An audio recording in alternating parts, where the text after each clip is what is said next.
My Lords, it's a great pleasure to follow the noble Lord Seeker, who presented this amendment so clearly and effectively, while I also regret the absence of the Right Reverend Prelate, the Bishop of St Albans, who's been doing such sterling work in focusing on the real-world practical impacts of this bill on people's lives, their welfare, which, as we've discussed in other groups, the lack of effective regulation of the financial sector has done such damage to. At the committee stage in this debate on a similar amendment, the noble Lord Rooker referred to the brass plate economy and the damage that it does to a society if that becomes dominant. Indeed, much of our debate at committee focused on the well-being of the people of Gibraltar. Now, I've got no objection to that. Indeed, I welcome it.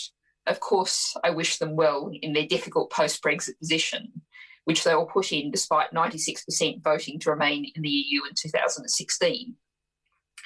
But we have to ask, with 20% of the UK insurance sector and a large amount of our out-of-control, seriously damaging sector going through Gibraltar's servers, with very little benefit to the people of Gibraltar, and doubt whether ending that would make any great difference to the people of Gibraltar.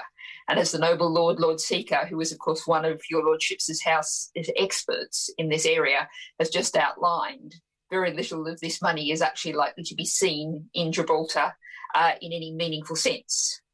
Now, I note that the noble Lord the Minister in committee said, and I quote, "This proposal cannot be supported by the government because it does not reflect Gibraltar's economy." But I'm not sure that I understand this, as we're talking about regulating activities in the UK. That's very explicitly what this amendment's about, which surely is a matter of sovereignty, the issue to which the government is so attached. Perhaps the Minister can explain further in his answer. And also at committee, the noble Lord True said, quote, "The government was satisfied that the Gibraltar authorisation regime is rigorous," quote. Yet we have to ask why so much business is at least whizzing through in electronic form through Gibraltar without obvious reason. Now, the noble Lord Seeker pointed out at committee that Gibraltar has a population of around 33,000, but it has more than 60,000 registered companies, nearly 2 for every person living on the rock. Now, we know that Gibraltar as a society must need people to fulfil many roles, from childcare to garbage collection, food preparation, and probably now, much more than before, customs officials. The regulators of those 60,000 companies must be kept very busy, keeping a tight and careful eye on their activities. But perhaps, of course, it is simply the comparative corporation tax rates.